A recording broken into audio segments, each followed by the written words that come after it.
Hear that? That's the sound of busy. To a restaurant, all that shouting and banging might as well be a symphony. It means the long days and longer nights are paying off. Sure, it's noisy, but there's a worse sound. This, not busy. Busy means business, which is why Toast gives restaurants the tools and tech they need to help them perform under pressure. Sounds pretty good, right? Toast, built for busy. Good morning, everyone. Welcome to today's edition of KDHL's AM Minnesota on KDHL AM in Faribault, Minnesota, a town square media station. I have the Faribault Police Chief in studio in uniform, as typical. John Sherwin is with us this morning. Good morning, the Police Chief. Good morning, Gordy. And we Glad to be here. Chatting off the air, John, you have to be a real proud guy. A couple of things that you brought up to the state legislature got passed the first year that you brought them up. Yeah, I mean, it wasn't just me. I mean, I had there was help along the way, and I was able to be, what's the saying? A useful idiot for a cause, I guess. And, the Crypto Kiosk ATM ban that just was passed and signed into law. That goes into effect this summer, later this summer. There was a lot of work done locally, and then through lobbyists. I got connected with a lobbyist through the AARP, who I was able to provide some written testimony on behalf in support of the AARP. And it wasn't just me. There was effort throughout the state from a couple of different a sheriff that was involved and different lobbying groups that got the attention of local legislatures that were able to push these bills forward and get them through. It's obviously supported bipartisan bill.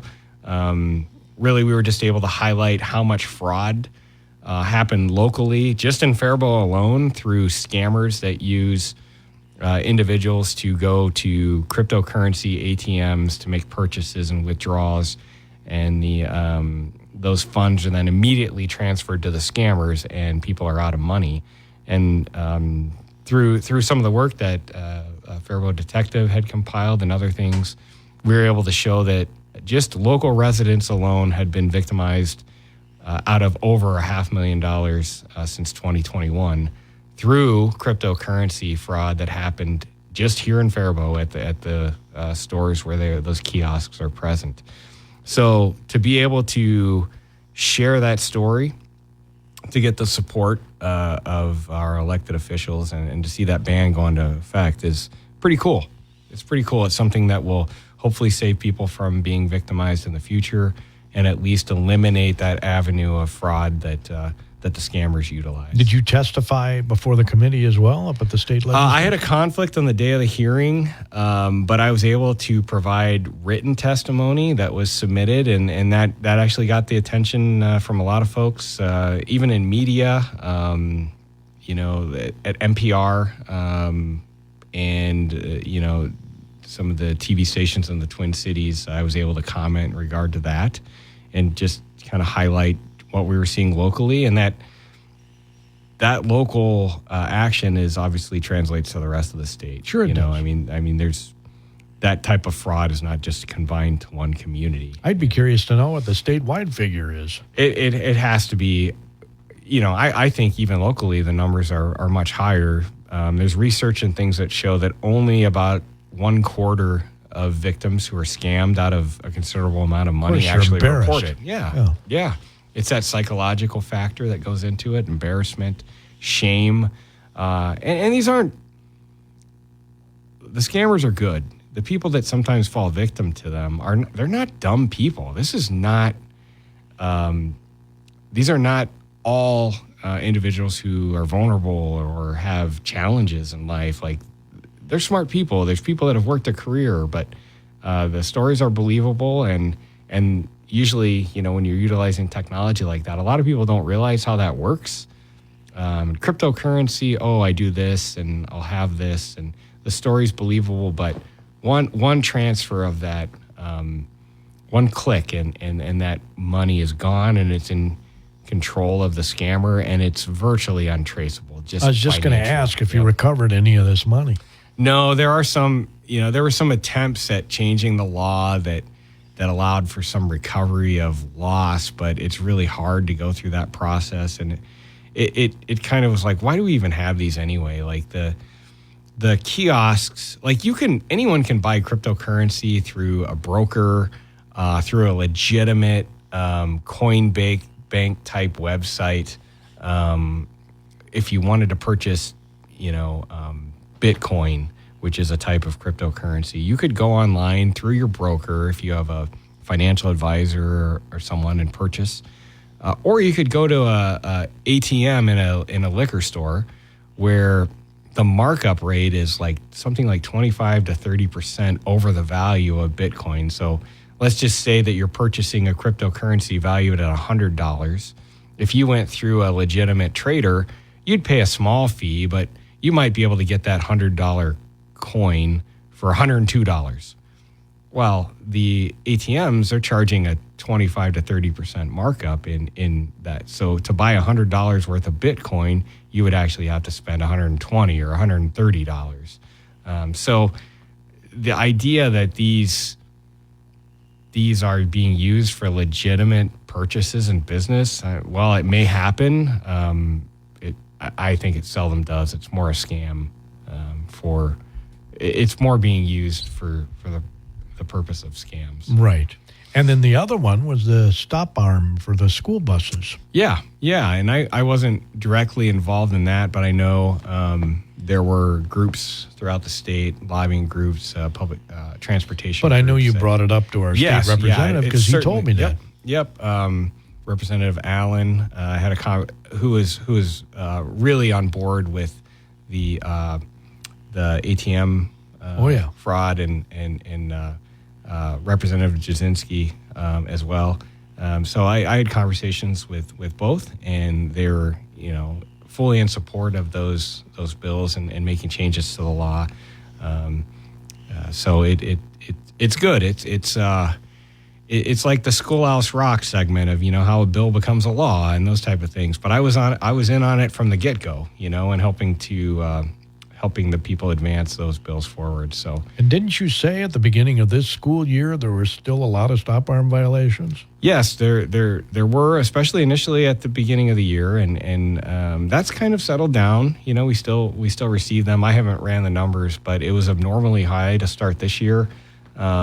Which, some of that is to do with the better technology and the more vigilance of drivers and things. People are in too much of a hurry. And there's a conditioning factor for drivers on the road that they forget to look for school buses at the beginning of the year, and also, school starts when the mornings start to get darker, so people are, I don't know if that has anything to do with it as well, but It certainly felt like this year was abnormally high, and we highlighted that, trying to bring awareness. And thankfully, and I haven't run the actual numbers, but just from hearing the radio and the calls, that they're not as common as they were this fall when we were having 2, 3, 4 a day.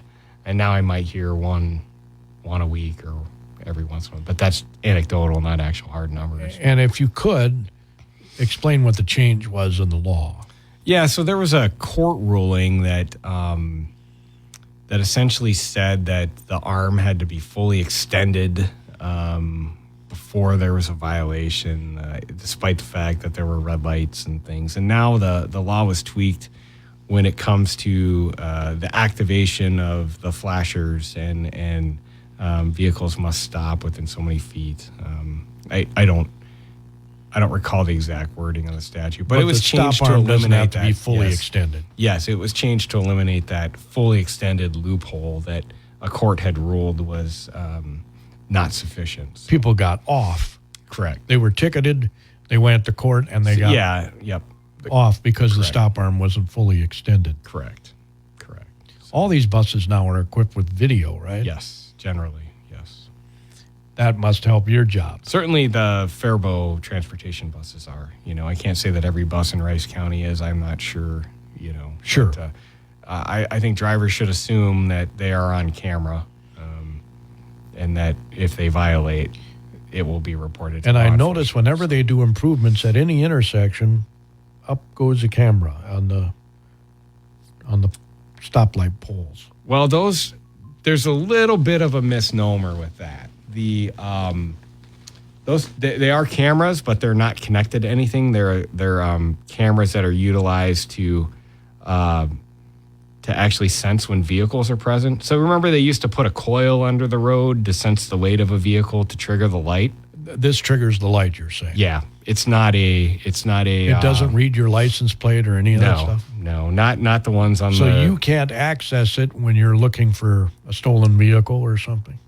No, and there are people that think, well, I had an accident at that intersection. Why can't you get the video from the camera? And while those are cameras, they are not recording cameras. They're cameras to sense the presence of vehicles. Would it make sense to put cameras at those intersections? Well, for that very reason?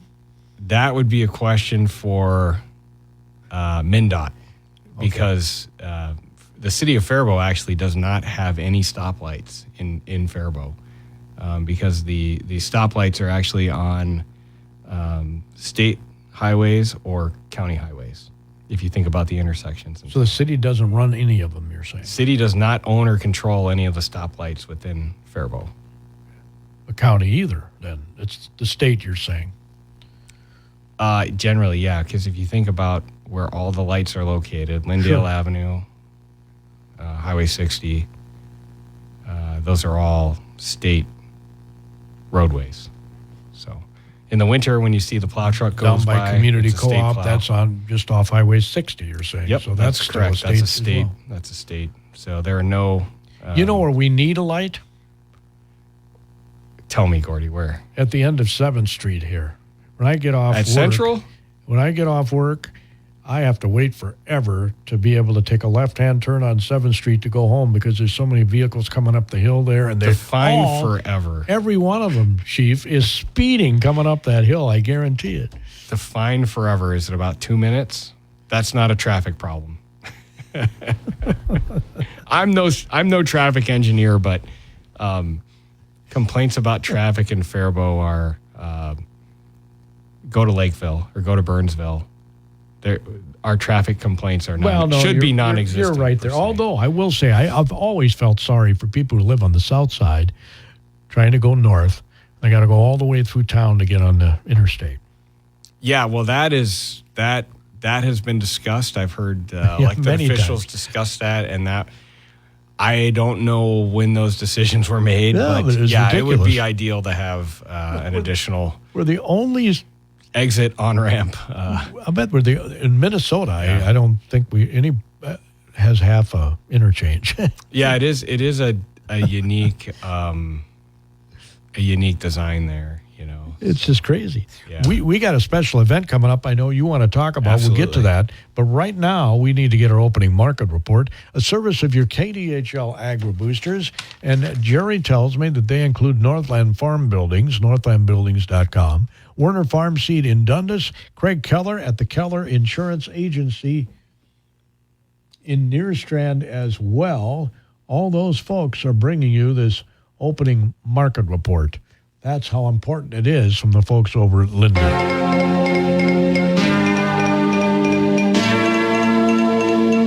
Good morning. It's time for the market update on the Linder Farm Network on this Thursday morning. Chicago corn has been near unchanged. Soybeans a little softer. Joining us, Jim Emter, Van Awning Company, Alexandria.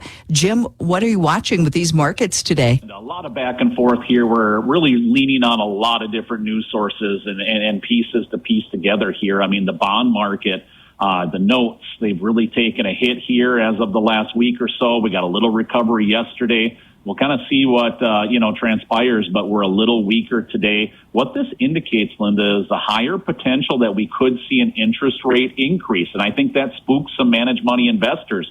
We know that the managed money token have bought a lot of contracts. We've got index funds that are not far from record holdings on the long side. So a little bit of get me out here the last few days has occurred, and we'll see how that transpires here again today. But obviously the Iran front, we've got weather, good, bad, and indifferent out there. But I would say weather bear has the advantage there. So again, a lot of dynamics moving these markets. We need to be very attentive because we are at some of the best price levels we've seen here in the last 2 years. So news around this morning, export sales very impressive for corn, 2.125 million metric tons. Beans, 351,000 metric tons, mid-range of expectation. Wheat market a miss on the export sales this morning, so that's why we're seeing a little weakness there. But overall, Linda, we're kind of at a vulnerable spot here technically. Seasonally, this is when markets can make peaks over the next 15 to 30 days. So high awareness here for these markets and grains.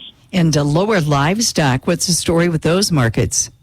Oh, this has been a yo-yo every other day, Linda. It is unreal. I mean, yesterday we battled back in feeder cattle to finish higher on the day. Live cattle were kind of left in the dust, weaker still. But then as you come in here this morning, we're down nearly $6 this morning. Again, just a lot of unease. Some reports of Cargill's payments being questionable to employees. I don't want to get into too much details because, again, I need to get further details. But just, again, some concerns here around the market on demand and also just some of the movement behind about what's going to happen next. Export sales were another miss at 8,000 metric ton. When you looked at the hog market, we're weaker as well. July's got to hold that 100, Linda, or else the charts get ugly over there in hogs. Jim Emter, Van Awning Company, Alexandria, and Chicago corn, July at 467.5, up 1 3/4. September up 1 1/2. December 489 3/4, now up 0.5 cent.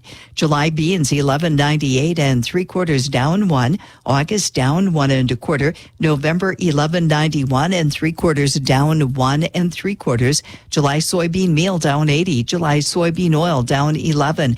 July Chicago wheat down 6. July Minneapolis up 5. September, or rather up 0.5 cent. September down 0.5 cent. And June live cattle down 112. August feeder cattle down 577. June lean hogs down 127. July down 145. This is the Linder Farm Network.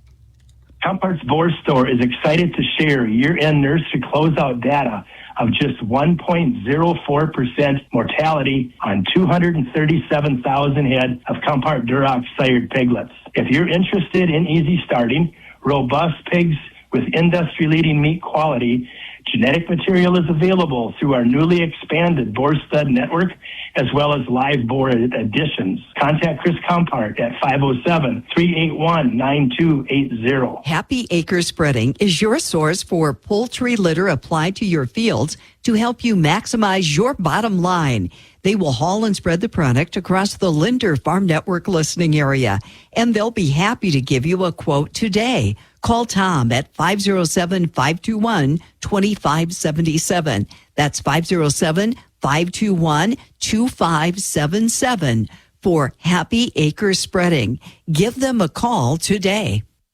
That's our market update on the Linder Farm Network. AM Minnesota on the Mighty 920 KDHL. John Sherwin is the chief of police for the city of Faribault. Has been for, what is this now, your 4th year, 5th year? Yeah, a little over 4 years, yeah. Oh, yeah. You enjoy it? Yeah. Yeah. It's doesn't feel new, but yeah, no, it's been good. Great department and great people. So. And a couple years ago, you guys started what has become an annual ritual when school ends in Faribault. It's been awesome. Yeah, that's correct. Safe summer kickoff. We are in this will be the 4th event that fourth event? Try to do the math here. 23, 24, 25. Yeah, this will be year 4. That started as an idea and has grown to quite the process. So we start planning 4 months in advance. We have local sponsors that contribute money that allow us to buy 100 bicycles. And this year, so we're doing things a little different this year. Last year we gave away 150 bicycles to kids. This year we're giving away 100 bicycles, but we have 80 scooters. The little the scooters that the kids love to ride around. So more people will win prizes this year. So if if you're listening and you have kids, grandkids, neighbors that are kids, anybody who's a kid, have them come out. It coincides with the last day of school for Faribault Public Schools, which is June 4th. It's next, 2 weeks from today at North Alexander Park. And free food, giveaways, prizes, and the police department will be on display, essentially. You can climb through our vehicles, climb on the armored vehicles, interact with police officers. Well, we've got a lot of things, games, prizes. Is there an educational component to this at all, or is it? Well, the whole thing is, in a way, an educational component. Like the fire department will be there. Kids can learn about what to do in a house fire. They can spray a hose. They can, do all kinds of things. Like the fun activities. So I think there is a educational component of that. Like, what does the inside of a squad car actually look like?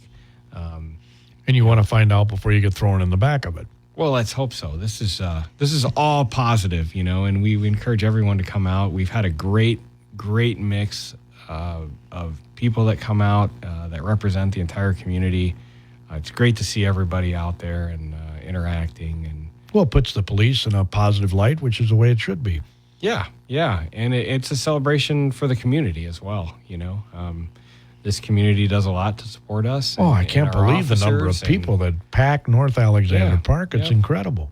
Yep, and so we'll look forward to that. We've it's a great location for it because we have enough parking and there's enough space for people to run around. It's safe. Kids can go. They can play on the swings and playground equipment. Like, if you're a parent, you're looking for something to do for your kids. Like, I guarantee they will go to bed tired that night. Running around, and we'll have local vendors there selling things as well. But there is free food. We don't want that to be a barrier for anyone to come on out and hot dogs. I'm assuming. Yep, turkey dogs and other things because they're quicker to cook for one thing. Yep, and we give away. We'll give away T-shirts to kids. We've got hundreds of T-shirts to give away. We've got. So it's just a fun night. There's music and games and our partner agencies from the sheriff's office, the fire department, and then a bunch of nonprofits that we work with will be out there giving things away and kind of interacting with people. And it's just fun. We hope for good weather. The grass is green and the sun will hopefully be shining. So is there a rain date? That's really hard logistically. If there is rain, we'll do something because we still have these bikes and other things, so there'll be something. But to say it's like June 5th, I can't say that right okay. now. All right. Oh, that's fine. Yeah. So June 4th, and during the evening, we it's kind of funny because the first year I think the hours were gonna be like 6 to 8 p.m. and we had people showing up at 5, and we'll be out there. So school gets done, turns around 5 o'clock, just start showing up. We'll get things rolling. And it goes till when? About 8 o'clock. It starts to get dark, and then in previous years we've had insects start to emerge and biting people. So we really want to wrap up before it's dark. But it all depends, You mean we don't spray for the mosquitoes? Wow, we're right next to a big body of water there at Lake Faribault, so... No, I just am amazed at how many people show up. But when you think about it, free food and free bikes and free scooters, I mean, why wouldn't you? Well, I would estimate, and this, crowd estimates are always... I'm horrible at it. But sometimes you see and the people say, 50,000 people showed up, and you look and you're like, no, there's no way. But I've been conservative about it. I mean, I know how many T-shirts we give away. I know how many... raffle entries, because we have a process for people to enter into this bike raffle. Sure. In advance. It's all digital. We embrace technology at the police department. And, we'll get, well over 1,000 kids in the raffle, and if you just be conservative and think, well, there's not everyone who goes is a kid, I mean, I think we probably get, anywhere from 2,000 to 3,000 people, maybe not all at once, but throughout the time of that event. Yeah. And if you think we get 3,000 people and there's, approximately 25,000 people that live in Faribault, that's over 10% of our community that shows up. I don't think there are many cities that can say that for a police-led public engagement event. So it's impressive. It's a lot of fun. It's a lot of work, but it's worthwhile work that we have officers doing. Like they're having meetings every week. They're planning. It's not easy to get 100 bicycles put together and given away in time, but we have great partners and things to get all that done. So sounds like a really good time. Now, before I let you go, gas prices have just absolutely exploded. Sure, yeah. How does that affect your department's budget? I mean, you got to go through a lot of fuel there. We do, but we have to. That's one of the things that when you're on we budget for next year's 2027. So we will start our budget process for 2027 in about 2 weeks.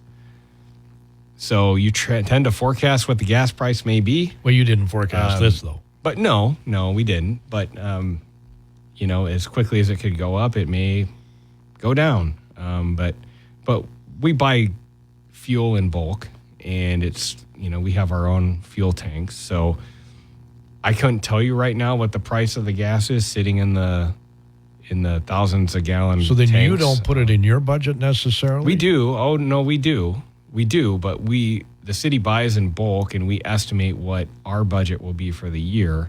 But there's obviously no way of knowing. So basically how many miles a year you're going to drive. Yep. We know what our costs are per year. We haven't added any vehicles to our fleet. We haven't added any additional positions. So we have an idea of what our fuel costs were last year and the year before, historically. And it's you tend to be,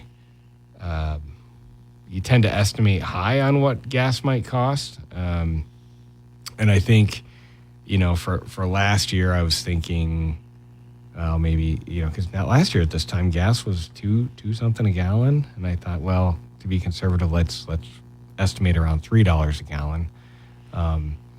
But that gas is one of those things where we have to have it. So it's not like we're not going to drive anymore. Well, there are ways you could probably cut back on your consumption. I mean, having them sit more in certain locations rather than driving all over. I mean, there are certain things you could do. But there's a lot of engine idle hours on those vehicles. And the vehicles are a lot more... We have a newer fleet. I know we've talked about this in the past, but we went to a Versa purchase and own and hold on to that vehicle until it falls apart. We went to a leasing option, which actually has modernized and made our fleet much newer. Well, then you don't have to do the repairs all the time, too, yeah. Correct. So we save money on maintenance. We have more fuel-efficient vehicles. And so that helps save a little money. Plus, we get a better return selling a newer vehicle. So it's a lease. We figured, it's a lease, but it's essentially lease to own, and then when the vehicle's sold, we get profit or a share of the profit from that vehicle. All right. I know you got a boogie, so thanks for coming in. Absolutely. Appreciate it. Chief John Sherwin joining us this morning on AM Minnesota. Some other things I wanted to touch on. The 30th anniversary celebration of Metcon Lumber and Hardware is going on today. 2 to 7 p.m., Metcon Lumber and Hardware, just north of town. Boy, oh boy, you can have fun if you go out there. They're going to have it catered by Basilio's Pizza. Yeah, who doesn't like Basilio's Pizza? And then they got a couple of sides, too, and they have door prizes they'll be giving away. Viaduct Park has giveaways, and they're doing an open house and ribbon-cutting ceremony for Viaduct Park and the splash pad down there today. 3:30 this afternoon, they'll get underway. I think they're going till about 6:30, something like that. And then, as I said, 2 to 7 is the event out at Metcon Lumber and Hardware. So you could hit both of them and have a fantastic time. Later today, I'll be on the airways with Bethlehem Academy playoff fast pitch softball. They're in the elimination bracket of Section 1 Class A. They play Mabel Canton at approximately 5. I'm guessing it'll start later than that because they very rarely start on time. And so consequently, if you tune in right about 5, you'll for sure get maybe a few minutes before that, get the broadcast for sure.